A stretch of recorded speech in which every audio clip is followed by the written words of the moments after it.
Esto es Tercera Llamada. Tercera Llamada.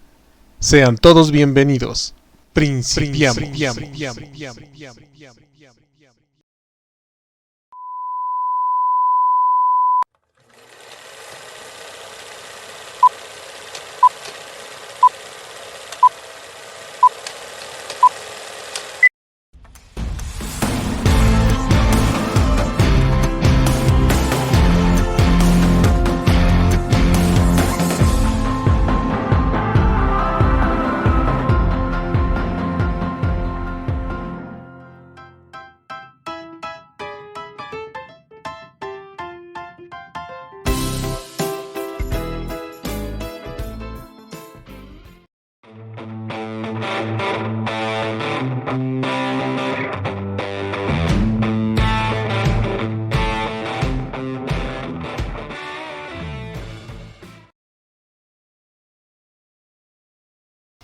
¿Qué tal? ¿Qué tal? Buenas noches tengan todos ustedes. Estamos llegando un poquito tarde nada más. Ahí los dejamos con la presentación un buen de tiempo porque teníamos problemas técnicos. Ya saben que esto es...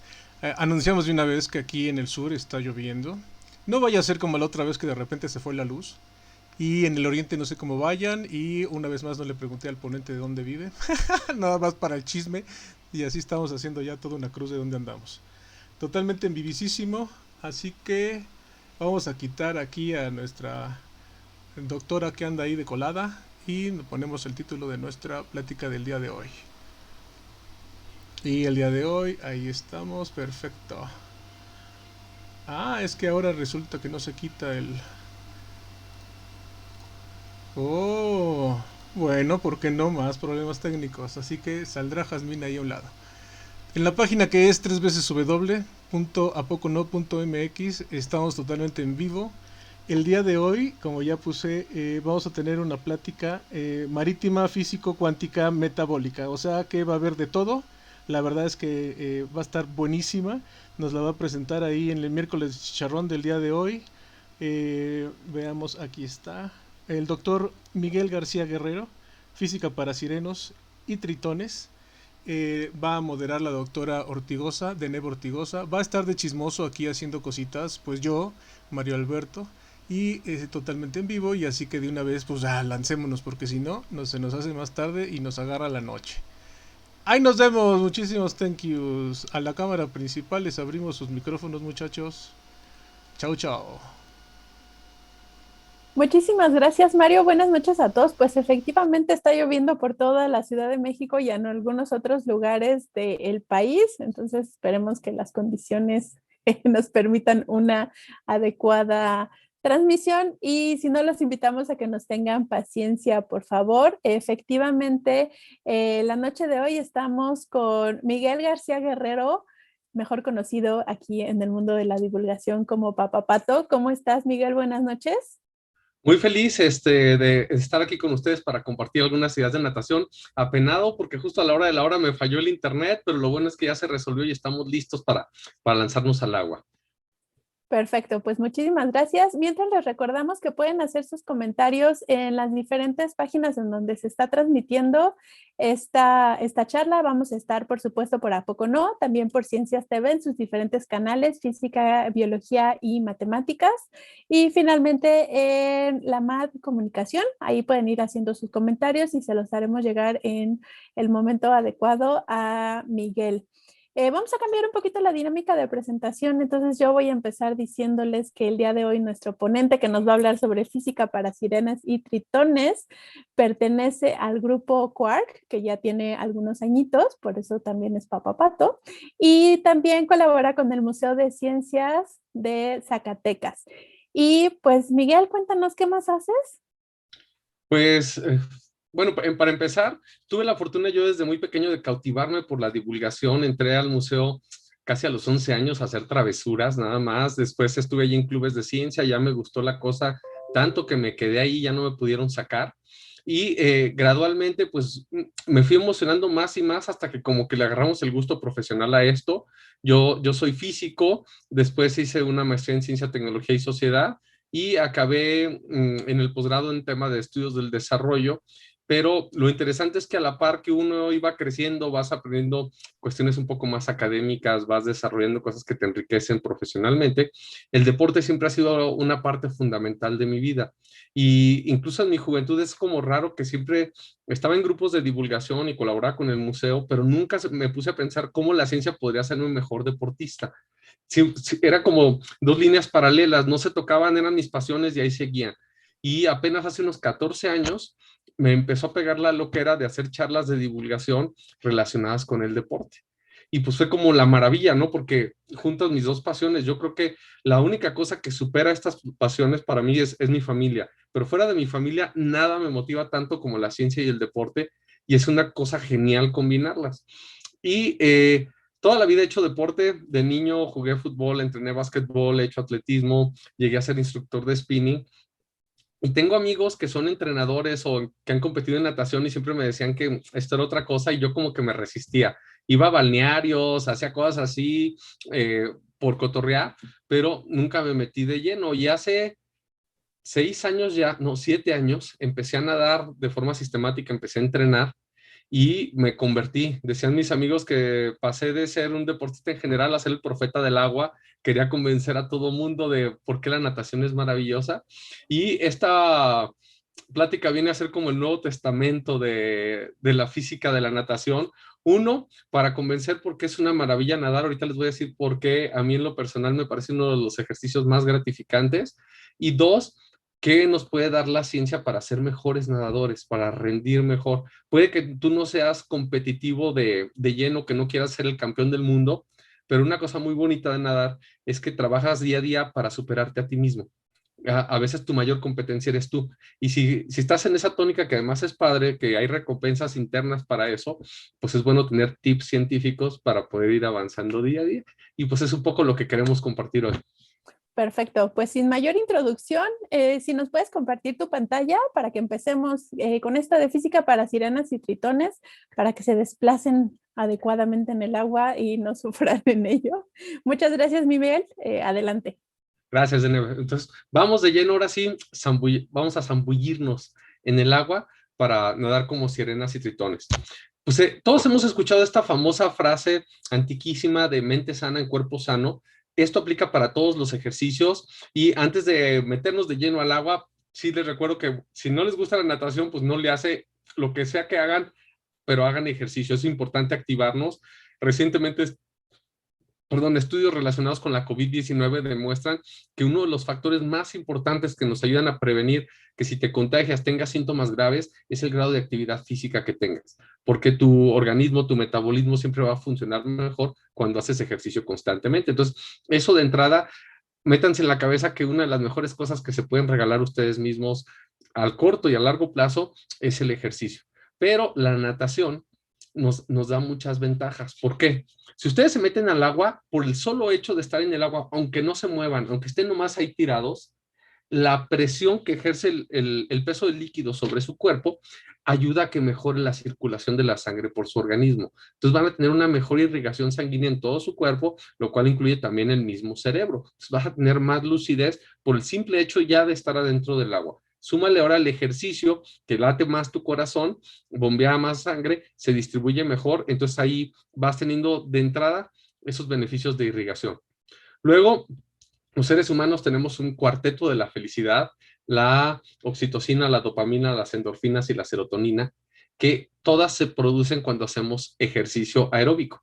Y como la natación implica estar moviendo tanto piernas como brazos, es uno de los ejercicios más completos en general, y también en lo que se refiere a esta producción de hormonas. Y estas hormonas, todas de una u otra manera, nos hacen sentir felices. La dopamina es la hormona de las recompensas cuando consigues ciertos logros. La oxitocina es la hormona de las relaciones sociales sanas y que te ayuda a hacer esas conexiones tan intensas que haces con la gente con la que a veces te ejercitas, con tus compañeros de equipo. Las endorfinas son las hormonas que combaten el dolor y el estrés. Por eso yo he sufrido mucho en esta pandemia porque las albercas aquí en Zacatecas, hace rato Mario Alberto preguntaba de dónde soy, yo soy de Zacatecas, y las albercas están cerradas, acabamos de entrar a semáforo verde, y yo puse mi veladora para ver si se iluminan a las autoridades del deporte y abren las albercas de Zacatecas, porque aunque salgo a correr y hago otros ejercicios, no es lo mismo que cuando nado. Las endorfinas que produzco con la natación me ayudan mucho a mantener bajos mis niveles de estrés, y finalmente la serotonina, que es la hormona que regula nuestros estados de ánimo, el apetito y el sueño. Entonces, son 4 neurotransmisores que nos ayudan mucho a estar muy bien nosotros y que se producen cuando hacemos ejercicio aeróbico en general, pero específicamente también al nadar. Ya les había dicho, se reduce el estrés. Los que estamos en chambas en que estamos haciendo 1000 cosas y todo, no hay nada como invertir ese tiempecito en ejercitarte, mejora la memoria y específicamente, más que en ningún otro deporte, la natación te ayuda con las conexiones entre los 2 hemisferios del cerebro. Sabemos que los movimientos se coordinan de manera cruzada de nuestro cuerpo. El hemisferio izquierdo controla el brazo izquierdo, el brazo derecho y la pierna derecha, y de forma inversa el hemisferio derecho, la parte izquierda de nuestro cuerpo. Y como siempre que estamos nadando hay un movimiento alternante, hay sincronía entre las extremidades del cuerpo, esto nos ayuda a mejorar las conexiones del cerebro, que esto no solo tiene que ver con nuestra motricidad, sino que ayuda mucho en temas de creatividad, de trabajo estructurado y demás. Entonces, si quieren fortalecer la salud de su mente, créanme que la natación es una gran opción. Y luego de esto, hay otra cosa que a mí me maravilló. El señor que está en esa foto ya falleció hace algunos años, se llamaba Ronald Johnson. Los mexicanos de más tiempo a lo mejor se acuerdan de él porque él entrenó al Tibio Muñoz cuando ganó la medalla de oro en México 68, que nadie daba un peso por el Tibio Muñoz, y mitad por lo que él supo dar, mitad por el trabajo de este gran entrenador, fue que se obtuvo ese resultado que fue genial en los Juegos Olímpicos en casa. Y él tiene varios libros relacionados con natación, y en uno de ellos leí una frase que me cautivó. Cuando habla de técnicas y te da consejos de cómo debes ejercitarte en el agua, el capítulo se llama Lo que creemos saber. Y esto se me hace a mí algo que es como un reflejo total de lo que es la ciencia, porque yo siempre he creído que la única verdad absoluta en la ciencia es que en la ciencia no existen verdades absolutas. Todo está sujeto a revisarse, todo puede cambiar. Y creo que la natación, como ningún otro deporte, está abierta a este cambio, y cosas que hace 10 años se creían que eran las más efectivas, ahora se han dejado de lado por nuevas formas de competir, nuevas formas de entrenar.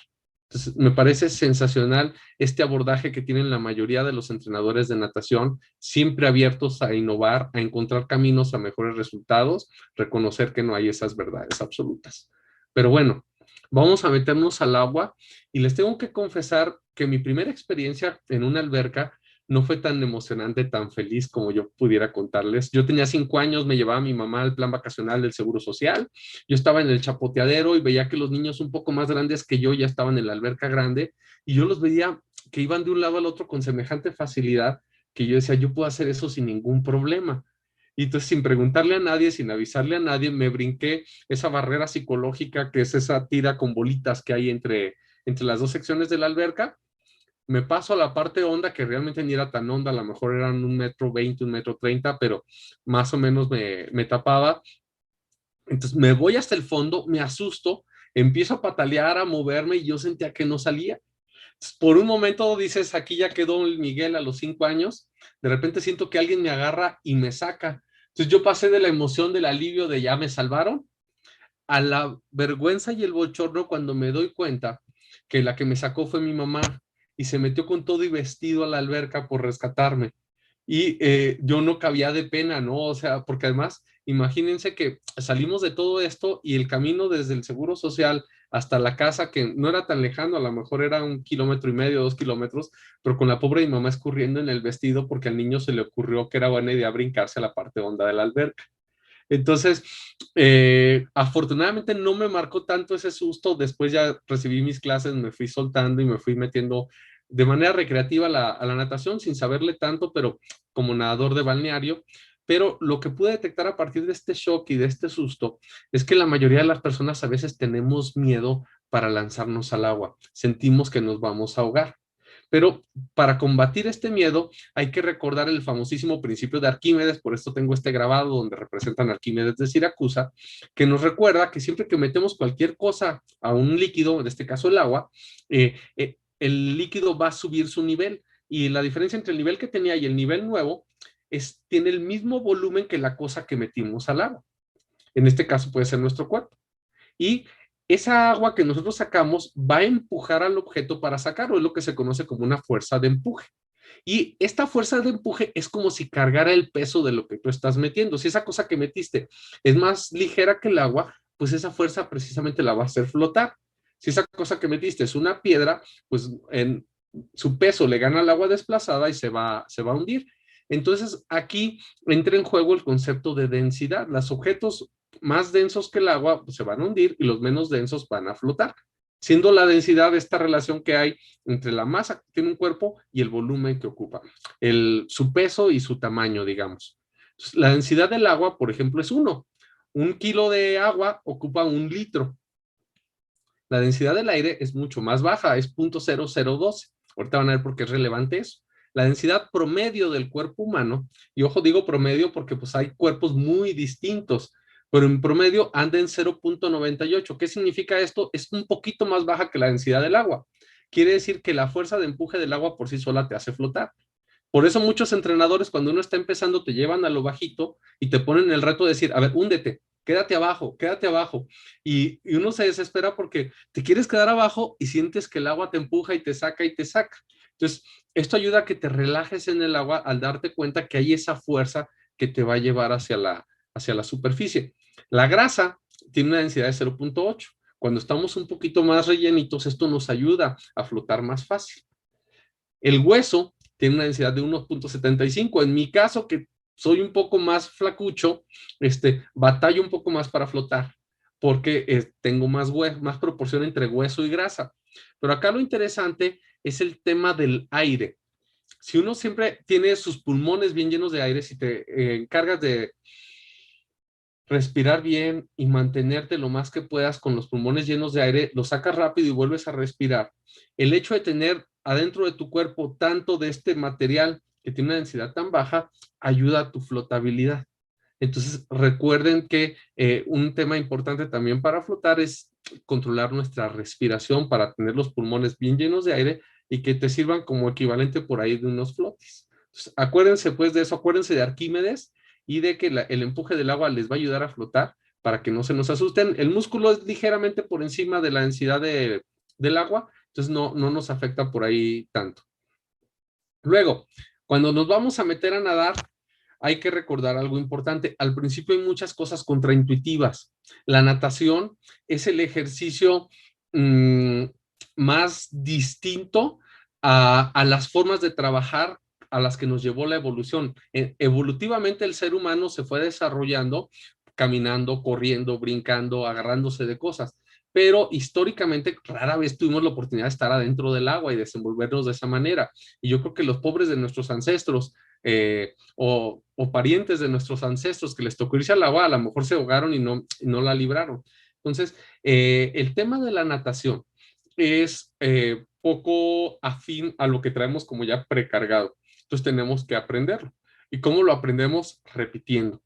Entonces, tenemos que repetir una y otra vez los ejercicios para que nuestro cerebro mande la señal al sistema nervioso, llegue a los músculos. En el extremo de los músculos tenemos unas cosas que se llaman neuronas motrices que desencadenan los movimientos. Cualquier cosa que hagamos de movimiento es porque hay una neurona motriz que le manda la señal a tus músculos.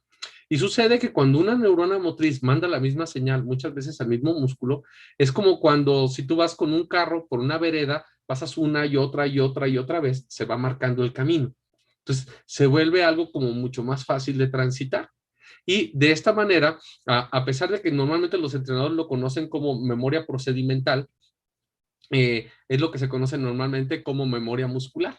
Cuando estás tan acostumbrado a hacer un ejercicio que ya ni siquiera tienes que pensarlo para hacerlo, lo haces en automático. Y para los que quieran todavía otro ejemplo de eso, si vieron el Karate Kid, los que son de mi época, o los más modernos, si están viendo Cobra Kai, pues están los famosos ejercicios de poner la cera, quitar la cera, pintar la valla de un lado o del otro, que están hechos, se supone, para generar memoria procedimental y acostumbrar al cuerpo a hacer ciertos tipos de movimientos.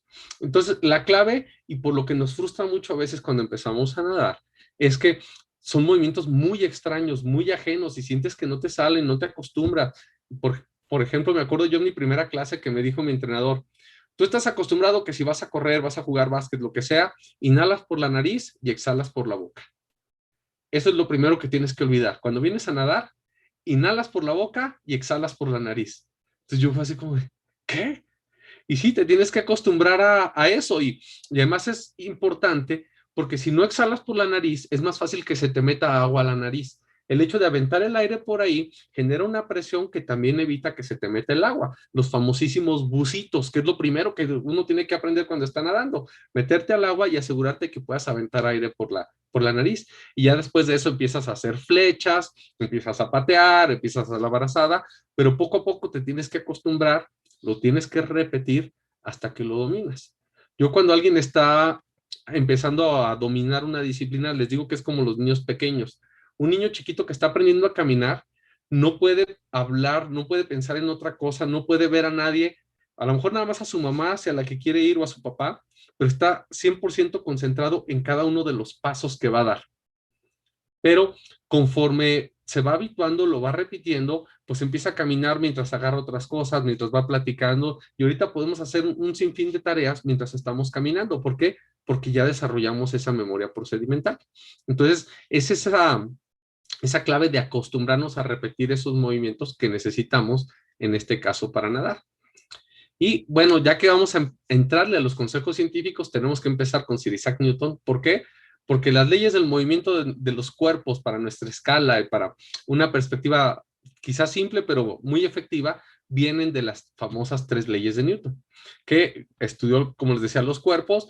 Es una forma a lo mejor ideal. En las primeras leyes de Newton, ver los objetos como si fueran cuerpos puntuales, no tienen resistencia, tienen por ahí muchos presupuestos, pero aún así las podemos trasladar a la realidad de la alberca. La primera ley de Newton es la famosísima ley de la inercia. Todo cuerpo tiende a mantener su estado de movimiento rectilíneo uniforme o de reposo hasta que una fuerza no compensada lo afecte. Entonces, por ejemplo, la ley de la inercia juega mucho para las vueltas. Yo llevo cierta velocidad cuando voy nadando, y el problema es que normalmente nadamos en albercas. Hay gente que tiene el gusto de nadar en aguas abiertas y se van a Playa del Carmen, Cancún, a otros lados, donde tienes distancias muy grandes y nada te estorba, ¿no?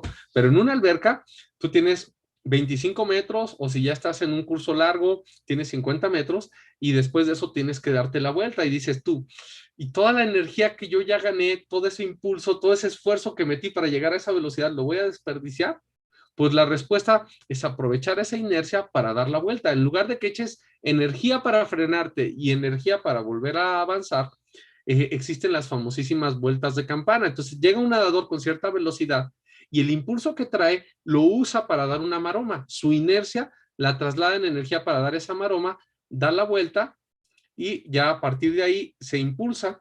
Digamos, justo cuando dio la vuelta, podríamos decir que está quieto y tiene que aplicar una fuerza para impulsarse y lanzarse en la otra dirección. Entonces, la primera ley de Newton por ahí nos dice que hay que aprovechar la energía que ya le metimos al movimiento para hacer el cambio de dirección. Entonces, es esa aplicación en las vueltas. Segundo punto de la inercia, es importantísimo mantener el ritmo. Que esto no solo aplica al nadar, en cualquier carrera te va a servir. Luego nos pasa que llegamos con toda la actitud, súper emocionados y queremos ir bien rápido, pero resulta que tenías más ganas que capacidad de mantener ese ritmo. Entonces te empiezas a desbocar, estás todo agitado y no puedes seguir a la misma velocidad, bajas mucho tu velocidad o incluso te detienes a agarrar aire. Ya te detuviste y otra vez tienes que meter energía para acelerarte y recuperar el ritmo que tenías. Y te vuelves a emocionar, te vuelves a acelerar y vas repitiendo una y otra vez. Eso no es eficiente. Lo más eficiente que podemos hacer al nadar es encontrar ese ritmo en el que nos sentimos cómodos, quizá con un pequeño extra de exigencia, y mantenernos ahí. Sobre todo si estás haciendo una distancia larga, si vas a hacer, no sé, 1000 metros o 2000 metros, pues busca que puedas mantener ese ritmo y si quieres subir la velocidad, súbela en los últimos 100, porque si la quieres subir al principio, te vas a tronar y no la vas a hacer. Entonces, es importante que sepamos mantener el ritmo y en términos de inercia, pues, es que solamente metamos la energía necesaria para compensar los efectos de resistencia que estamos sufriendo. Entonces, es usar la energía óptima para seguir avanzando. Y finalmente está el tema de romper el agua. Así como tú al principio estás quieto y quieres nadar, al principio también el agua está quieta y para que tú te puedas mover en el agua vas a ir chocando con el agua. Entonces tú tienes que encontrar la forma de chocar con la menor cantidad de agua porque tú le vas a romper su inercia. Y quiere decir que si estás poniendo el agua en movimiento, tú estás perdiendo energía. Entonces hay que recordar pues esta primera ley de Newton para saber que hay que buscar perder la menor cantidad de energía en el agua que tenemos en el camino. Esta foto a mí me gusta mucho. Es de Diego, el que se ve nadando aquí fue mi profesor hace algunos años en la alberca. Entonces vemos aquí en la parte frontal el agua como está prácticamente quieta. Digo prácticamente porque si la vemos a nivel microscópico las moléculas se están moviendo un montón, ¿no? Pero esta parte se ve prácticamente quieta y acá atrás vemos toda la turbulencia que se genera con el paso de Diego. Entonces, aquí estamos en conciencia de la energía que él está dejando a su paso en el agua que está poniendo en movimiento. Entonces, no solo se mueve él, sino que está moviendo el agua a su alrededor. Y como les digo, esto es parte de cómo esa tendencia, ese choque a partir de romper la inercia del agua te hace perder energía. Segunda ley de Newton, es una definición, pero una definición general básica que impactó muchas cosas. Fuerza es igual a masa por aceleración. O sea que según la aceleración, o sea, el ritmo en que yo quiero que cambie la velocidad de un objeto, en este caso de una persona, si yo tengo una masa constante, pues entre más acelerado quiero que esté, mayor es la fuerza que tengo que aplicar. Entonces, hay que tomar eso en cuenta para el ritmo al que nos vamos a desplazar. Entonces, el primer concepto clave es aceleración. Yo salgo de la alberca, mi velocidad es 0 y quiero lograr a lo mejor una velocidad, no sé, de 5 kilómetros por hora, por decir algo. Entonces, si voy de 0 a 5 kilómetros por hora en un segundo, pues tengo una aceleración de, bueno, no, usé unidades cambiadas. Corrijamos para no tener que hacer conversión ahorita. Mejor pensemos que vamos a hacer una velocidad de 2 metros por segundo. Entonces paso de 0 a 2 metros por segundo en un segundo. Entonces mi aceleración es 2 metros por segundo al cuadrado. Así más fácil, porque con los kilómetros luego nos hacíamos bolas. Entonces eso implica que yo estoy teniendo que meter energía para poder desplazarme y la fuerza que yo voy a aplicar es multiplicar mi masa por la aceleración que estoy aplicando. Pero luego no está nada más la fuerza que yo voy a ejercer. Está otro concepto, por ejemplo, como el de trabajo, que es qué tanta fuerza yo apliqué en cierto tiempo con el desplazamiento que logré con esa fuerza. Si yo estoy nadando 25 metros o 50 metros, la fuerza que apliqué con ese desplazamiento me da el trabajo que yo realicé. Y entonces uno podría preguntarse, ¿a poco es lo mismo a nadar 50 metros al ritmo de Miguel que me ha costado mucho, estoy muy orgulloso de eso, pero realmente los 35 segundos a los que yo puedo nadar 50 metros, pues no son así como para presumir a nivel competitivo. En cambio, si vemos a Florent Manaudu, que es uno de los que tiene el récord mundial de los 50 metros, que nada 50 metros en 20 segundos. ¿A poco hicimos los dos el mismo trabajo? El mismo trabajo probablemente sí, o muy parecido, pero lo que cambia es la potencia. Él, como lo hizo mucho más rápido ese trabajo, lo hizo con una mayor potencia. Y aquí es donde entran en juego los músculos, las fibras que se tienen que contraer a cierto ritmo para lograr hacer el trabajo que vamos nosotros a realizar. Entonces, a pesar de que la natación no es una disciplina de un desarrollo muscular de tanto volumen, sí es una disciplina que nos hace tener músculos muy eficientes y que nos tornea bien el cuerpo. Aunque pues luego no siempre, digamos que todo buen nadador tiene un cuerpo bien torneado, pero no todo el mundo con un cuerpo musculoso y torneado es buen nadador. Yo me acuerdo que cuando yo empecé a ir a la alberca, había un chavo que llegó a la misma hora que yo, coincidimos, y yo lo vi y se veía un cuerpo así como que no le pedía nada a Michael Phelps, ¿no? Entonces yo dije, no, me voy a poner listo a ver cómo nada este chavo, porque ha de ser buenísimo. ¿Y cuál es mi sorpresa? Que llega y se mete al carril de novatos conmigo. Yo dije, ah, chis. Y luego nos ponían los ejercicios y yo lo dejaba atrás. Yo decía, ¿pero qué está pasando aquí? Lo que pasa es que este chavo había hecho gimnasio varios años y tenía un cuerpo muy, muy bien trabajado de gimnasio, pero los músculos que se trabajan en el gimnasio no son tan flexibles a veces para los ejercicios que se necesitan hacer en la natación y no siempre te dan ese rendimiento. Incluso a veces me ha pasado que me voy de vacaciones y no tengo una alberca y en ese tiempo en que estoy en la alberca, estoy sin alberca, perdón, empiezo a hacer pesas, si desarrollo fuerza, si hago un poco más de músculo, regreso a la alberca y me siento todo tieso, ¿no? Pero bueno, ¿cuál es la clave de los músculos? Cualquier músculo que usemos, sea para mover nuestros dedos, para mover nuestro bíceps, el brazo, lo que sea, funciona contrayéndose. Se manda una señal, el músculo se contrae y eso jala alguno de tus huesos para generar movimiento. Entonces, ¿qué tanto se contraen nuestras fibras y a qué ritmo? Es la clave para las fuerzas de nuestros músculos. Pero no todos los músculos son iguales. Tenemos dos tipos de fibras. Fibras rojas, que se les llama fibras de contracción lenta, que son aerobias. ¿Qué significa aerobias? Que tienen una gran presencia de oxígeno para trabajar. Y de hecho, el oxígeno no llega así como solito, llega con la hemoglobina de la sangre y precisamente al llenarse de hemoglobina es lo que hace que estas fibras se vean rojas. Y tenemos las fibras blancas o fibras de contracción rápida, que son mucho más potentes, que casi no necesitan oxígeno, pero que tienen muy poca resistencia. Entonces, aquí hay una caracterización interesante. Los nadadores de distancia, los de fondo, que te nadan 800 metros, 1600 metros, 5000, 10,000, etcétera, son nadadores que tienen una gran presencia de fibras rojas, fibras de contracción lenta, que usan mucho oxígeno y que les permiten un ritmo constante, digamos, un buen ritmo de manera constante. Los nadadores que son campeones de 50, 100, 200 metros, tienen una mayor presencia de fibras de contracción rápida, que tienen mucha potencia, son fibras muy poderosas, pero que no te pueden sostener el esfuerzo durante mucho tiempo. Entonces, por eso no es posible que esos récords que tienen Michael Phelps, Ryan Lochte, alguien de esas categorías, se puedan extrapolar a distancias más grandes porque no hay forma en que las fibras blancas te aguanten ese ritmo. Y luego hay que tener presente cuando trabajamos en el músculo, en la alberca o en cualquier otro lado, que hay dos temas importantes. Uno, que cuando nos esforzamos mucho, les habrá pasado alguna vez, desde haciendo lagartijas o sentadillas o en la misma alberca, que te estás esforzando a todo lo que puedes de ti y hay un momento en que te empiezan a doler los músculos. Sientes que ya no los puedes mover más, es un dolor un poco acuciante en ese instante que ya no puedes, es una intensidad tal que ya no das más. Eso que estás sintiendo es la presencia de ácido láctico en tus músculos. Ese ácido láctico está por la extrema producción de energía, por llevar tus músculos al límite y te hace sentir ese dolor. El ácido láctico tiene una presencia relativamente efímera en el cuerpo. Te puede durar media hora hasta 2 horas. Sí te hace sentir dolor, pero no dura mucho tiempo. Y lo aclaro porque luego mucha gente cuando haces un gran esfuerzo y al día siguiente te duele todo, dice, no, ese es el ácido láctico.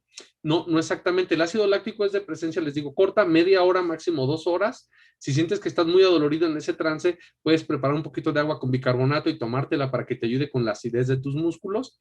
Pero en realidad, cuando te duele todo al día siguiente, es lo que le llamo yo la cruda del ejercicio, y es porque te esforzaste tanto que rasgaste tus fibras musculares. Generaste micro desgarres o a veces un poquito más grandes. Esto no necesariamente es malo. Para que un músculo crezca, gane en fuerza, en volumen, necesitas desgarrarlo. Y cuando se regenera es precisamente cuando crece y te da una mayor capacidad.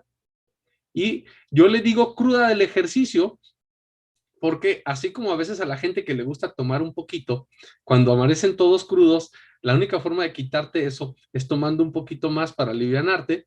En el ejercicio ocurre algo parecido. La mejor forma de alivianarte después de un día intenso y que amaneciste todo dolorido es hacer un poco más de ejercicio. ¿Por qué? Porque con eso vas a producir endorfinas, que son estas hormonas que te ayudan a combatir el dolor, y con esto mismo también vas a reforzar estos procesos de regeneración muscular. Y yo hago mucho énfasis siempre en esto, porque luego a veces a los compañeros de entrenamiento o algún instructor se nos hace fácil decir, no, pues tómate un analgésico, tómate un antiinflamatorio.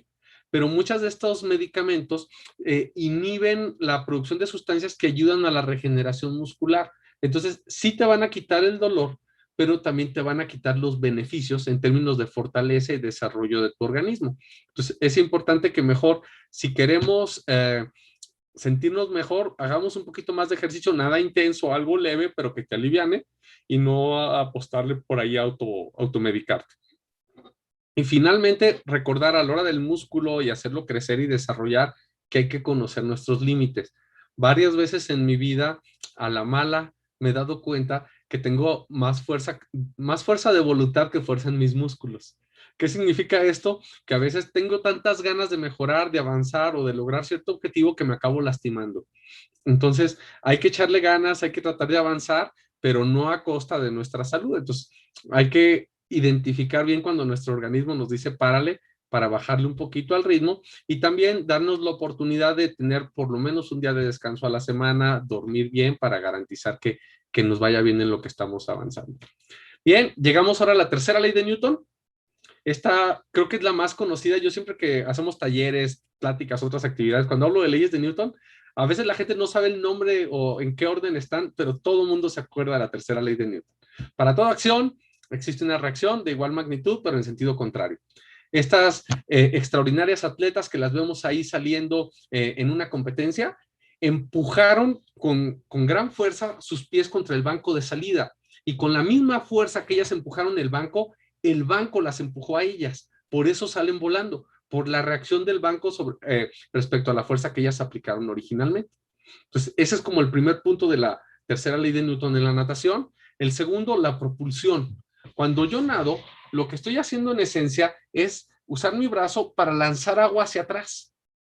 Cuando yo aviento el agua hacia atrás, esa agua avienta mi brazo con todo hacia adelante, y eso me da el impulso para poder ir avanzando. De igual forma, mis piernas, cuando yo pataleo, la forma de mis pies ayuda a lanzar agua hacia atrás, y esa agua también nos va aventando hacia adelante. Pero está la otra cara de la moneda. Cuando yo me muevo hacia adelante, me voy desplazando, mi cabeza choca contra el agua quieta que está enfrente de mí, mi mismo brazo, aunque va moviéndose hacia atrás, conforme yo avanzo, va chocando con el agua que está enfrente de él. Y esto genera resistencia. ¿Por qué? Porque con la misma fuerza que yo aviento esa agua hacia adelante, el agua me avienta a mí hacia atrás. Entonces, en última instancia, la natación sería como ese reto o ese arte de aventar la mayor cantidad de agua hacia atrás, acomodando tu cuerpo para que avientes la menor cantidad de agua posible hacia adelante. O sea, maximizar la propulsión y reducir la resistencia lo más que puedas. Ya dejándonos un poco de leyes de Newton que están muy metidas en las fuerzas, vamos ahora a distribuir las fuerzas en un área. Es decir, vamos a hablar de presión. Una presión es una fuerza que está distribuida dentro de cierta área, es una especie de división ahí. El primer caso son los bucitos que yo les decía hace rato. Si se fijan, vemos a este nadador que va avanzando y vemos cómo van saliendo las burbujas de su nariz. ¿Por qué? Porque mientras va haciendo todos sus movimientos, se está asegurando de lanzar el aire a través de la nariz para que no se le meta agua y para sacarlo de forma eficiente. Entonces, eso genera la presión de salida del aire y asegura que no se te mete el agua y te genere mucha incomodidad, porque ya después se acostumbra uno, pero al principio te arde bien feo cuando se te mete el agua a la nariz. Un tema de profundidad. Cuando yo estoy casi en la superficie, tengo muy poca agua encima de mí que está distribuida sobre mi cuerpo, entonces hay una presión relativamente baja. Conforme más hondo estoy, y más hondo estoy, y más hondo estoy, es una mayor cantidad de agua la que tengo encima y voy a experimentar una mayor presión. ¿Esto por qué es importante? Por ejemplo, en las salidas, cuando uno se lanza al agua y vas haciendo flecha, que es la postura que lleva este nadador, que es la ideal para avanzar. Si no tienes que bracear, es la que te permite deslizarte más fácil y que genera menos resistencia porque vas rompiendo el agua. Lo único que se busca hacer a veces para avanzar es patear. Hacemos lo que se conoce como patadas de delfín para impulsarte. Pero la potencia de tu patada de delfín obviamente depende de tus piernas, pero cuando estás en una zona de baja presión, la reacción del agua no es tan grande. En cambio, si estás a mayor profundidad, como hay más presión, tienes una mayor reacción del agua que te va a impulsar mucho más. La próxima vez que vean una prueba de natación, fíjense cómo se hunden mucho los nadadores, especialmente, bueno, Michael Phelps ya se retiró, pero si se meten a YouTube, busquen Michael Phelps y les va a salir algunos Juegos Olímpicos o algo así, vean cómo en sus salidas él se hunde mucho. Yo a veces preguntaba, ¿para qué se hunde tanto si va a tener que invertir un esfuerzo en volver a salir porque después va nadando sobre la superficie? Ah, porque él es un cuate con una gran potencia de piernas y sabía que para aprovechar esa potencia tiene que estar a una mayor profundidad para que el agua tenga más presión y le dé esta mayor fuerza de reacción para avanzar. De nuevo, reiterar la importancia de romper el agua. Esto es como un tema de presión. Si yo les doy una naranja y les digo que claven un lápiz en la naranja, pero el lápiz no le han sacado punta, a lo mejor va a tener que meter mucha fuerza para que se pueda meter. En cambio, si pones un sacapuntas y dejas bien afilado el lápiz, como la punta es muy pequeña, tienes esa área chica, estás teniendo una fuerza regular dividida en un área pequeña, esto te da una gran presión, entra con facilidad. Así tenemos que visualizar nuestro cuerpo cuando nadamos, que es como si nos estuviéramos encajando en el agua que tenemos enfrente y tenemos que acomodarnos para que tengamos la punta lo más pequeña posible. El nadador es lo que está haciendo en esta imagen, sus manos bien juntas, pegadísimos los brazos a la cabeza, no dejando que se meta ahí aire, que se meta más área. O sea, tenemos que hacer en una flecha esta postura con los brazos pegados lo más posible para que sea como esta punta fina que nos ayuda a encajarnos en el agua y a poder avanzar para irnos abriendo paso en el camino. Que ahora, cuando entrenamos, este es otro tip, el día que uno llega a lo mejor a nadar y que no traes tantas pilas, asegúrate de que no seas el primero que va entre todos los que van nadando, porque al primero que va ahí le toca romper la inercia del agua y tiene que hacer más esfuerzo. Cuando eres el que va atrás de los demás, ya no tienes que hacer tanto esfuerzo porque no vas rompiendo el agua, los otros ya la pusieron en movimiento. Entonces, hay una menor presión. Entonces, un consejo en dos direcciones, ¿no? Si no quieres desgastarte tanto y quieres avanzar sin sufrir, pues ponte atrás del que va abriendo. O si quieres ganar potencia, si quieres acostumbrarte a ir rápido y meterle más galleta, pues tú eres el que tienes que irle abriendo el camino a todos. Y dentro de esto mismo vas generando la turbulencia. Y aquí también hay que recordar que la misma persona que abre el camino genera turbulencia en el agua que queda atrás. ¿Se acuerdan de la foto que vimos hace ratito? Entonces tú tienes que ir justo atrás de donde se generó la turbulencia, porque si ya le das un metro y medio de distancia, esto te genera demasiada turbulencia y también te va a hacer una resistencia mayor. Entonces, ahí en la natación, la ventaja es que el cloro mata los virus, pero ahí no hay tanto de sana distancia porque tú tienes que ir casi medio metro atrás de la persona que va rompiendo la resistencia para un movimiento más eficiente. Bueno, en natación no hay una sola forma de nadar, hay muchas formas de nadar y competitivamente tenemos 4 estilos. El estilo más común, que se conoce como estilo libre, es el estilo de crawl, que viene ahí por la palabra en inglés crawl, que es arrastrarse, C-R-A-W-L, aunque en realidad cuando hablamos acá en español siempre lo decimos como se escucha, C-R-O-L, crawl, pero es porque el movimiento es como si te estuvieras arrastrando, que es el que consiste en que alternas el movimiento de los brazos, lo echas hacia atrás de esta manera y las piernas van pateando de la forma como más tradicional. Luego está el estilo pecho, que es el que ganó el Tibio Muñoz en el 68. Ese estilo es el único en el que te recuperas por adentro del agua, que eso es todo un tema. Normalmente das tu brazada y sacas el brazo afuera del agua porque es más fácil regresarte por afuera del agua, tienes menos resistencia. El estilo de pecho, echas tus brazos hacia atrás y por abajo del agua los vuelves a echar para adelante. Si se fijan en las películas, cuando vemos a alguien que está buceando o alguien que se mete a rescatar a alguien en un lago, en el mar, cualquier cosa dentro del agua, siempre el braceo es en estilo de pecho, porque es el estilo que está hecho cuando no tienes oportunidad de sacar los brazos afuera del agua. Entonces, válgame el pleonasmo de sacar afuera, pero es la recuperación aquí mismo y tratas de juntar mucho los brazos para hacer la menor resistencia posible. Y el estilo de pecho es el que tiene la patada más antiintuitiva de todos. Es una patada tipo como de rana. Tienes que flexionar tus piernas hacia atrás, abre las piernas y luego avienta las, digamos, supongamos que estas son mis piernas, las flexionas, abres y luego lo echas para atrás. Es como medio extraño. No saben cómo yo he sufrido con la patada de pecho. Yo creo que le daba dolores de cabeza a mis entrenadoras y a mis entrenadores porque me explicaban de una y otra forma. Y les decía, es que mira, yo te entiendo lo que me estás diciendo. Soy consciente de lo que quieres que haga, pero mis piernas se resisten a hacerlo, que es una de las desventajas cuando uno empieza a nadar a los 34 años. Ya está uno acostumbrado a cierto tipo de movimientos y te es difícil integrar otro tipo de mecánica. Pero pues bueno, ahí la llevamos con el estilo de pecho. Luego está el estilo de dorso, que es algo en lo que otras personas sufren. A mí, afortunadamente, el estilo de dorso se me dio razonablemente bien y que es en el que vamos nadando de reversa. En todos los otros estilos vas como de frente viendo hacia dónde vas. En dorso, como estás viendo hacia arriba, vas nadando de reversa y vas echando las brazadas así. Digamos que es como algo parecido al crawl volteado, porque la patada es prácticamente igual, nomás vas con la panza para arriba. Y finalmente está la reina de las técnicas de la natación, que es mariposa. Yo cuando entré a nadar, yo pensaba que todo el mundo iba a hacer bromas con la mariposa y esto, porque pues más asociada a la feminidad o al, a los bichitos que pues están nadando y que se ven muy frágiles, pero cuando uno empieza a nadar te das cuenta que nadie bromea con mariposa. ¿Por qué? Porque mariposa es el estilo más demandante de todos, es el más rudo.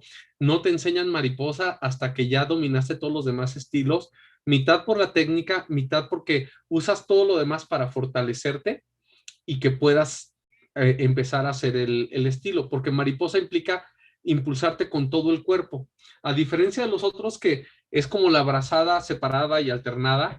Hacer nado en mariposa implica, si una brazada que entra aquí con las dos manos, haces esto, pero implica también dar como un, no sé, es que no estoy en la posición horizontal, pero es,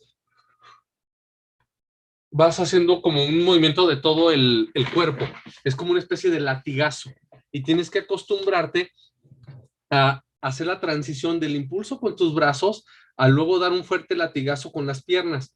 Aquí la patada es lo que se llama patada de delfín, con los dos pies juntos al mismo tiempo. Es muy demandante, pero también es muy padre cuando le puedes dar al estilo de mariposa. Es una de las grandes satisfacciones del mundo cuando por fin te sale bien la maripa. De hecho, no sé cómo es en otros estados, pero aquí en Zacatecas se acostumbra que si cumples años, tienes que nadar mariposa a fuerzas como para celebrar que llegaste un año más de vida. Entonces es como rito de paso también. Ya yéndonos un poco hacia la recta final de la charla, algunas claves importantes para nadar. Y aquí retomo esta imagen de Natalie Coughlin, que es una gran nadadora norteamericana. Me gustó mucho porque se ve, está en el fondo de una alberca y contrario a lo que uno pudiera esperar de alguien que está en el fondo, se ve tranquila, se ve relajada. Pues el primer paso para nadar bien es relajarnos, estar tranquilos, disfrutar el proceso. Yo siempre he dicho que es maravilloso nadar. Muchas veces he comentado que lo más parecido a la sensación de volar que creo que puede experimentar el ser humano es cuando estás en una alberca y te desplazas nadando porque vas en un fluido, vas avanzando, puedes subir, puedes bajar. Todavía yo pienso que mínimo 1 o 2 veces por semana sueño que estoy nadando, extraño mucho eso. Entonces, primero es darnos la oportunidad de relajarnos en la alberca. Segundo, la paciencia de las flechas. ¿Por qué digo esto?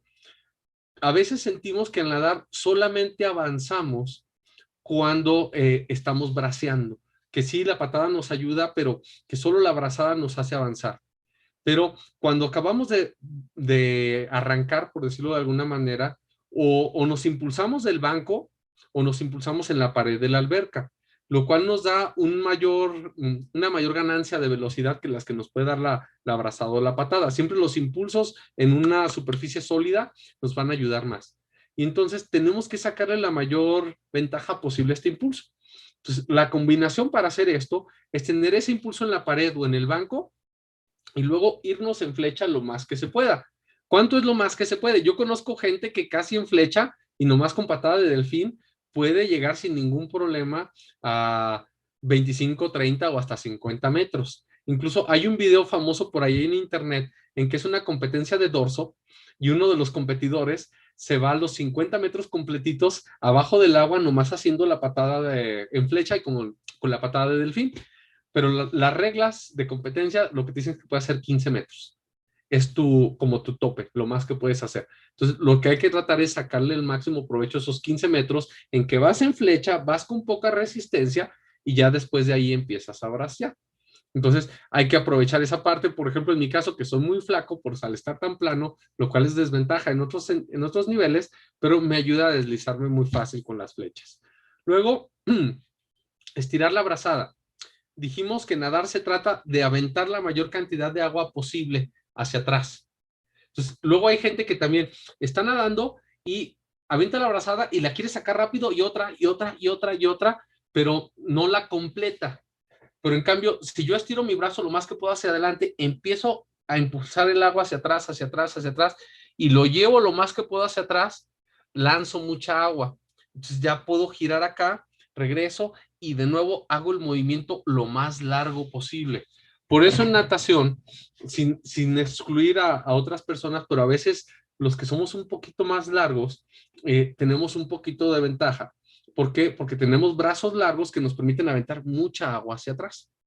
Entonces, pero tengas del tamaño que tengas tus brazos, siempre lleva tu brazo lo más adelante que puedas y estira la brazada lo más atrás que puedas.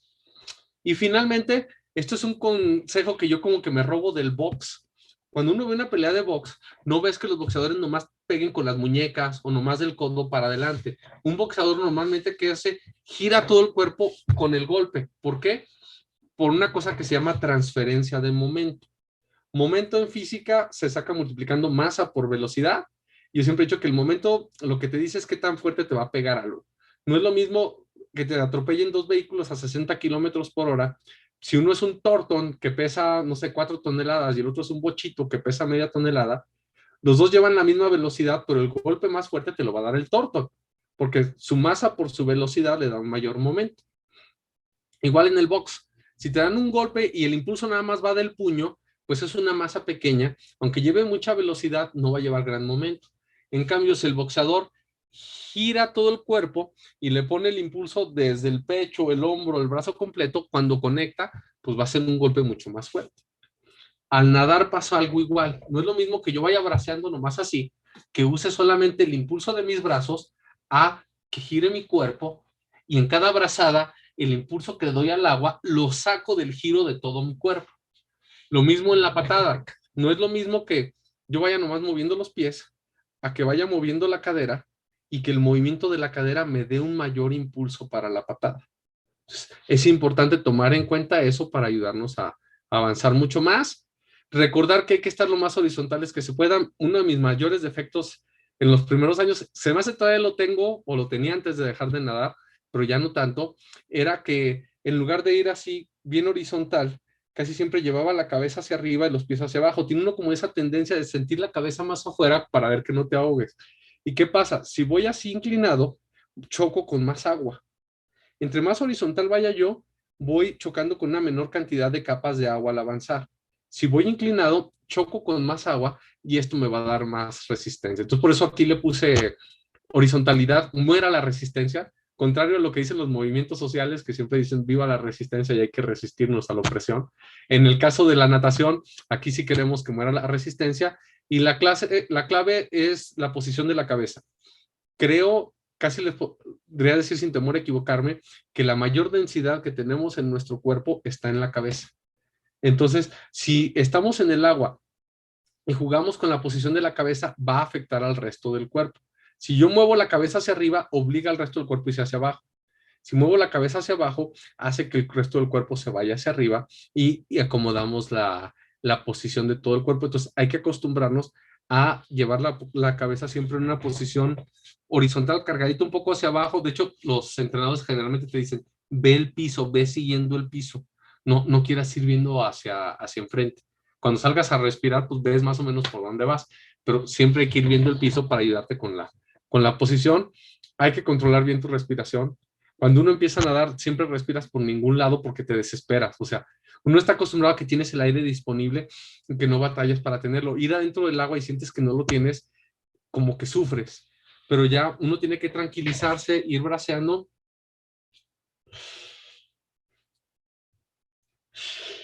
Entonces vas respirando, al principio abres toda la boca y hasta sacar la cabeza, sales a respirar y, pero ya después se acostumbra uno y hasta ya ni siquiera abres toda la boca, ¿no? Dependiendo del lado con que salgas, nomás abres medio lado para que entre lo que necesitas y perder la menor energía en salir a respirar.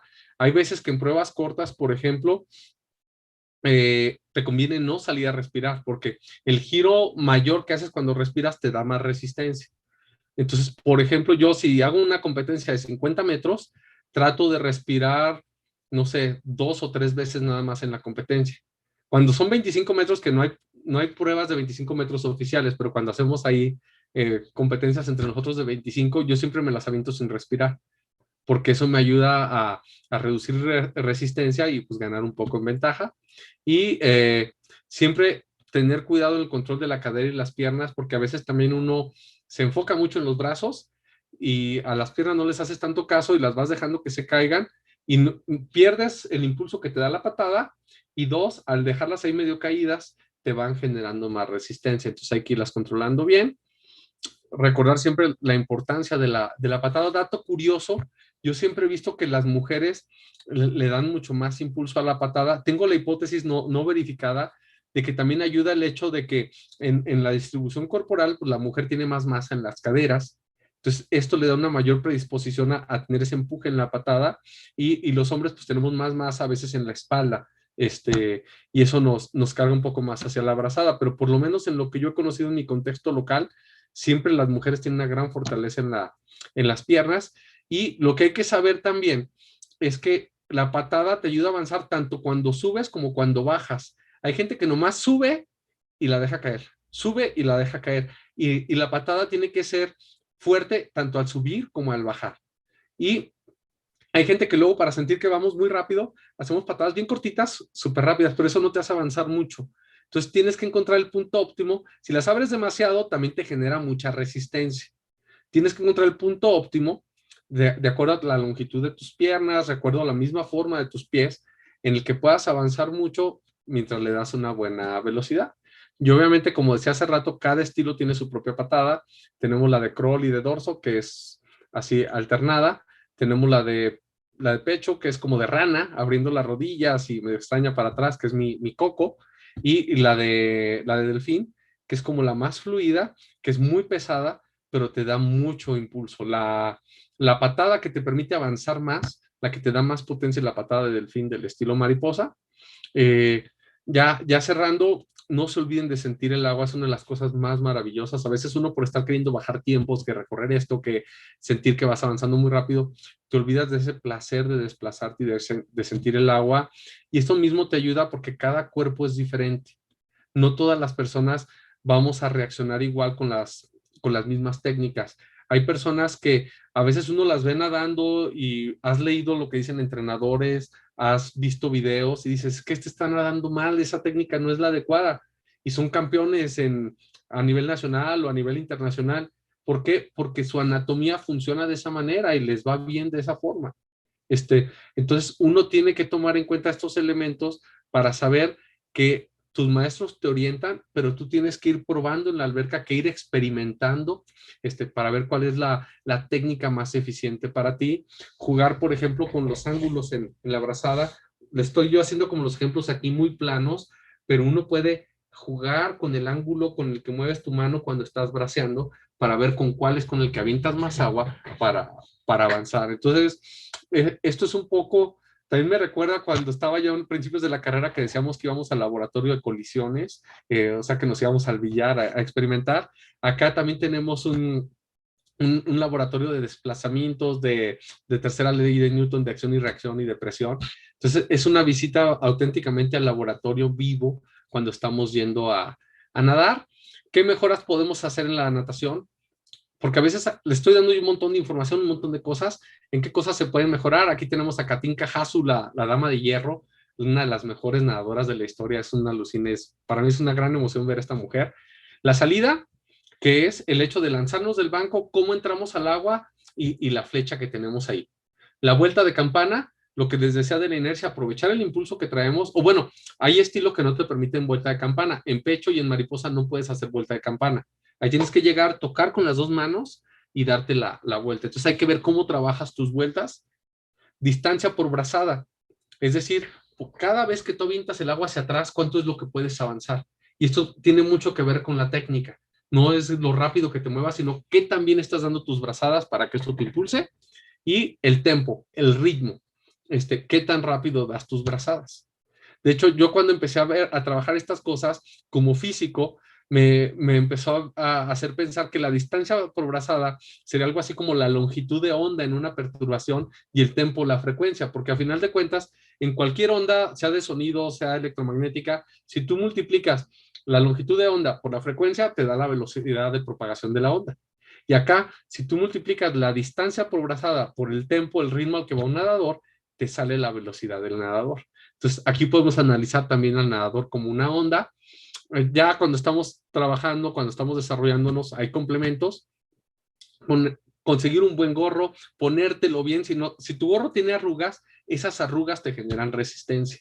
Los trajes, no voy a meter ahorita tecnologías de trajes porque nos alargamos, pero siempre hay que buscar que el traje te ajuste bien. Un traje flojo genera resistencia y no ayuda a que tus músculos rindan de forma óptima. Los gogles hay que buscar, aquí tengo mis gogles, ya no los hallé. Bueno, no, aquí están, mire. Los gogles, no solo nos permiten ver abajo del agua, nos ayudan a reducir resistencia. Entonces, tiene uno que buscar que sean gogles que se amolden bien a la forma de tu cara. Y pues también es un poco ir probando. Generalmente cuando un gogle no se amolda bien a tu cara, se te va a estar botando. Yo lo noto mucho a veces en los clavados, juega la técnica, sí afecta, pero hay unos gogles que se me botan más que otros cuando estoy haciendo clavados. Entonces hay que hacer pruebas también para ver cómo lo vamos a resolver. Y finalmente, los alimentos. De nada sirve que te estés partiendo la madre en la alberca si no te alimentas bien, tampoco vas a conseguir tus objetivos. Hay que comer bien. A mí me pasó algo curioso cuando empecé a nadar. Estaba un poco pasadito de peso, pero después de 2, 3 meses no podía dejar de bajar de peso, porque estaba yo comiendo, según yo, muy balanceado, y entonces tenía un déficit calórico, estaba quemando más energías en la alberca que las que me estaba comiendo. Entonces, yo, para que se hagan una idea, yo ahorita peso 79 kilos. Cuando entré a nadar en mi primer año, llegué a pesar 69,5, 70. Y mido 1,90, o sea, estaba muy, muy flaco, muy por debajo de mi peso. Entonces ya ahí también fue la satisfacción de decir, bueno, tengo que meterle más calorías para estar al ritmo de la natación, que es el gusto que cuando uno ve las dietas que se aventaba Michael Phelps, hasta envidia le daba a uno, ¿no? O sea, condenado cómo traga tanto y el cuerpazo que tiene, pero bueno, nadaba 10,000 metros diarios, ¿no? Pero ahí tiene uno que saber, de acuerdo a lo que hacemos, de acuerdo a nuestro tipo de cuerpo, qué le vamos a meter a nuestro organismo en términos de carbohidratos, de proteínas y los antioxidantes que son clave también para la recuperación. Y ya para cerrar y a manera de homenaje para los profesores que he tenido en la alberca, que estas son fotos de varios de los profesores que me han entrenado, hay que recordar que la natación entonces es partir de la inspiración, esa motivación que nos lleva el placer, el gusto, los objetivos que tenemos, repetir para dominar la técnica, alimentarnos bien, descansar. Si no duermes bien, tampoco vas a tener resultados en la natación. Y todo esto nos lleva a satisfacción. La satisfacción de tener una buena salud, la satisfacción de cuidar tu peso, la satisfacción de cumplir con tus metas, de bajar tus tiempos, lograr distancias y demás. Entonces, ojalá que les haya gustado. Muchas gracias por la invitación, Deneb. Un placer estar aquí con ustedes. Y pues estoy a la orden si alguien tiene preguntas, dudas o algún comentario. Muchísimas gracias, Miguel. La verdad es que disfruté muchísimo esta charla porque por aquí, afortunadamente, ya podemos ir a nadar. Estoy en una alberca que está muy cerca aquí de la casa, con un montón de restricciones, ¿no? Y entonces yo había estado nadando en brazadas 1 y ahora ya pasé a brazadas y brazadas y, ¿cómo se llama? Y hay patadas 2, ¿no? Entonces sí sigo en lo súper básico y efectivamente, o sea, todas las cosas que nos has dicho, pues sí, se viven y se sufren en la alberca, ¿no? Entonces, me gustó muchísimo. Les recordamos a todos que nos pueden hacer comentarios para Miguel, también conocido como Papá Pato. Nos pueden hacer los comentarios en el chat. Estamos transmitiendo por la página de Ciencias TV en sus diferentes modalidades, en la página de A Poco No y por la MAT Comunicación, y ahí podemos ir viendo si hay alguna pregunta, pero todo súper claro, ¿no? Eh, Te manda saludos Juan Manuel Bertín, que supongo que te conoce porque dice saludos a Papá Pato. Yo misma me imaginé, pues estudio moluscos, ¿no? Entonces cuando nos hiciste la descripción de la parte de crawl, pues me imaginé, ¿no? Al animal, animalito desplazándose por ahí, ¿no? Entonces, hay una preguntita que no sé si tiene que ver con física termodinámica o qué, pero nos están preguntando, ay, la perdí, espérenme, que pensando en gastar más energía, ¿es mejor nadar en agua caliente o en agua fría o no importa? En agua fría. De hecho, nadar en agua caliente es terrible. Hace como 3 semanas fui a una cabaña con mis hijas acá en una región que le llaman la Riviera Cascana, acá en Zacatecas, cerca de Juchipila, y son aguas termales. Entonces, yo me tenía que levantar a las 7:30, 8 de la mañana para meterme a nadar en esas aguas termales, y aún así no aguantaba mucho porque el agua caliente te desgasta demasiado. Normalmente una alberca se busca que esté alrededor de entre 25 y 28 grados, es su temperatura óptima. Más caliente te vas a cansar muy rápido. Y más frío tienes pérdida de energía. Pero si tú lo que quieres es quemar más energía cuando estás nadando, pues entre más fría es el agua, está mejor. ¿Por qué? Porque vas a gastar energía de moverte, de nadar per se, y vas a gastar la energía porque tu cuerpo está perdiendo calor y tiene que quemar calorías para mantener tu temperatura de 36 grados. Entonces, si el objetivo es quemar más calorías, sí, la recomendación es irse al agua frillita. Perfecto, muchísimas gracias y gracias por la explicación que nos diste de cada uno de los nados y que fue bastante, bastante gráfica de los estilos. Muchísimas gracias. No tenemos más preguntas, entonces yo te haré algunas que tengo personalmente. ¿Hay algunos consejos que nos puedas dar, no solamente desde la parte de la física, sino de tu experiencia como nadador para hacer estos ejercicios de nado en casa? ¿O necesitamos el agua para el empuje y la fuerza? No, no necesariamente. Digo, si el señor Miyagi te ponía a lavar carros y podías aprender karate, hay cosas que podemos hacer, ¿no? Y de hecho es bien curioso porque sí, yo llevo año y medio trabajando nomás con mis brazos, con ligas. Lo que sí, lo más recomendable, como les decía yo, para mantener flexibilidad, es a lo mejor no hacer tanto, no meterle tanto peso, porque si le metes mucho de pesas, a veces ganas músculo, pero pierdes flexibilidad. Entonces, yo tengo esas ligas que atoras en la puerta de tu cuarto. Entonces, hago movimientos así como semejante a la abrazada para ganar fuerza, para simular esta parte. Luego, a veces me pongo en la cama o con esas pelotas de yoga también me acuesto y hago la patada. Un tip que se me olvidó mencionarlo en la conferencia y que es muy, muy interesante es que la abrazada ideal, a mí primero me dijeron que era con la mano cerrada. ¿Por qué? Para que no pasara agua entre los dedos y tengas más eficiencia para echarla para atrás. Pero hace como 5 o 6 años hicieron un estudio con una mano robótica. Entonces jugaron con diferentes grados de abrir los dedos muy abiertos, dedos más cerrados. Y el tip es que con ángulos más o menos de 5 grados, o sea, los dedos ligeramente abiertos, es más eficiente. ¿Por qué? Porque sí, a lo mejor no avientas tanta agua para atrás, pero el agua con la que vas chocando cuando te mueves hacia adelante puede fluir entre tus dedos. Entonces disminuyes la resistencia. Entonces es mayor lo que pierdes de resistencia que lo que pierdes digamos, de impulso. Entonces lo recomendado es nadar con tus dedos ligeramente abiertos. Entonces ese es un tip. Eso yo fue reciente. Escribí hace un par de años, 2 años y medio, 3 años, un libro que se llama En sus marcas Listo Ciencia, que es precisamente de ciencia y deporte, y el último capítulo es de natación. Y justo cuando estaba escribiendo ese libro fue cuando me topé con el artículo que hablaba de la separación de los dedos. Me llevó como 6 meses acostumbrarme porque yo estaba muy habituado a llevar los dedos bien pegaditos. Pero sí es mucho más eficiente abrirlos un poquito para desplazarnos mejor.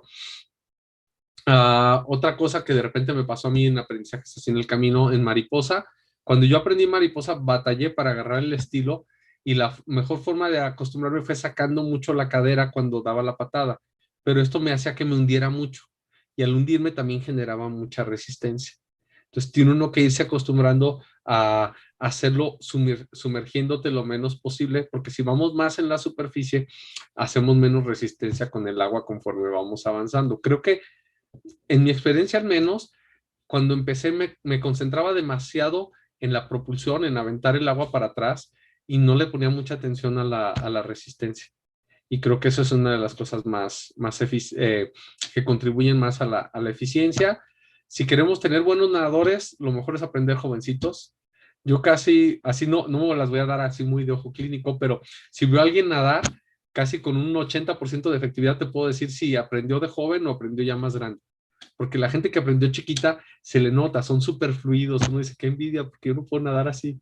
Y uno ya que aprendió más viejo, va como más tiesón, le echas ganas y todo, pero no tienes la misma fluidez. Y uno ve a veces increíble chamacos de 12, 13, 14 años que casi todavía ni tienen músculo ni nada y se mueven con una velocidad que dice uno. Y uno ya más desarrollado, se supone que más trabajado, no les das batería, no hay forma. ¿Por qué? Porque el hecho de aprender tan jóvenes les hizo tener una mucho mejor técnica con la que se desplazan más fácil en el agua. Sí, en general cualquier ejercicio, ¿no? Como que el cuerpo sabe que se tiene que mover de una forma o de otra y la gente que hace, no sé, básquetbol, cuando se cambia a voleibol por cualquier razón, pues parece que sí sabe un poco cómo desplazarse, ¿no? Y también natación, taekwondo, o sea, como que el cuerpo se mueve de Sí, el otra cuerpo forma. se batalla y lo que sí, también eso me tocó un estudio interesante que decía que sí, siempre ir de un ejercicio a otro es difícil, pero el más difícil de todos es nadar. Y entrevistaban alguna vez a un entrenador de triatlón y él decía que es mucho más fácil enseñarle a un buen nadador a que corra ya, que ande en bici, a tener un excelente ciclista, un excelente corredor y que aprenda a nadar, porque es antiintuitivo. Evolutivamente no estamos preparados para la natación. Esto es algo más de concentrarnos en aprender. Pues ya está bien, hay que aprovechar todo lo que se puede y no se puede. Y por favor, no se desesperen, o sea, pídanle a alguien si tienen la oportunidad de nadar y les interesa mejorar, pídanle a alguien que los grabe, ¿no? Porque a lo mejor podemos, desde nuestro punto de vista, ver cómo o sentir cómo estamos desplazándonos y eso, y al final, pues a lo mejor estamos dando ahí los chapotazos y nos sentimos todos unos Phelps, pero en realidad no. Y lo mismo, búsquense un profe que esté informado, no informado, sino me refiero a que esté actualizado, porque ya vimos varias veces que nos comenta Miguel que las técnicas que hace algunos años, en los 70 funcionaban, pues ahorita ya no y seguramente cambiarán en algunos años. Entonces, pues que hay que aprovechar todos esos estudios que se hagan relacionados a la natación y a cualquier deporte para que podamos ir aumentando poco a poco nuestras marcas personales, aunque sea de 3 minutos a los 25 metros. No, pero fíjate que es padrísimo eso que mencionas de hacer comunidad también cuando nadamos. En apariencia, nadar es un deporte individual, pero con la gente con la que nadas siempre estamos todos dándonos tips y a veces es la botana, como dices tú, porque uno le está dando un tip a otra persona y me fijé que haces esto y luego se te quedan viendo y te dicen, pues tú haces lo mismo, ¿no? Bueno, pues sí, pues no me había dado cuenta. Y por eso grabarnos es una cosa maravillosa. Entonces, porque a veces uno no entiende sus fallas y te las han dicho 1000 veces hasta que te ves haciéndolas. Dices, no, pues sí. Yo cuando nadé me habían dicho que tenía que poner como el codo, ¿no? Y meter la manita. Entonces yo nadaba según bien. Y entonces una compañera me dijo, pero ¿por qué ella nada como tiranosaurio rex, así moviendo, doblando los codos, ¿no? Y yo no me sentía así hasta como me lo dijeron y luego ya me di cuenta. Pero bueno, muchísimas gracias, Miguel. De verdad que espero que todos hayan disfrutado tanto la charla como yo. Estuvimos escuchando a Miguel García Guerrero, que nos habló de física para sirenas y tritones. Muchísimas gracias por estar aquí. Gracias a todas las personas que nos acompañaron en las diferentes transmisiones de Ciencias TV, ¿A Poco No? Y la MAD Comunicación, y por supuesto al equipo técnico de ¿A Poco No? O sea, Mario Alberto, a una servidora y por supuesto a nuestro ponente. Gracias, Miguel. Muchas gracias, Denia. Muchas gracias, Mario Alberto. Un placer estar con ustedes y pues aquí seguimos. Hasta pronto. Perfecto. Nos vemos la siguiente semana para hablar sobre medio ambiente. Adiós. Vámonos.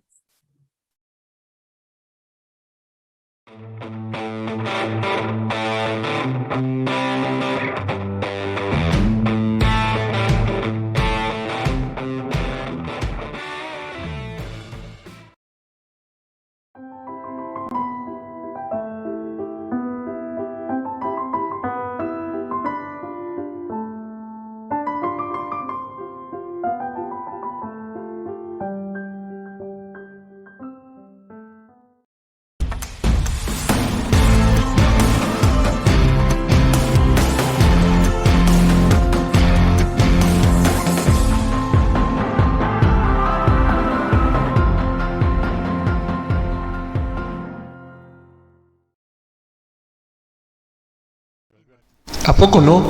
Comunicación de la ciencia. Conocimiento libre para todos. Hola, mi nombre es Jasmine Denier. Soy bióloga, estudié en la Facultad de Ciencias de la UNAM y actualmente me dedico a estudiar moluscos. O dicho de otra forma, soy malacóloga y conquilióloga. Hola, mi nombre es Mario Alberto. Soy físico por parte de la Facultad de Ciencias de la UNAM. Y pues estamos aquí haciendo una empresita que llamamos ¿A Poco No? También estaremos en algo de radio o haciendo algo de radio. Espero sea de su agrado. Será totalmente en vivo. Gracias.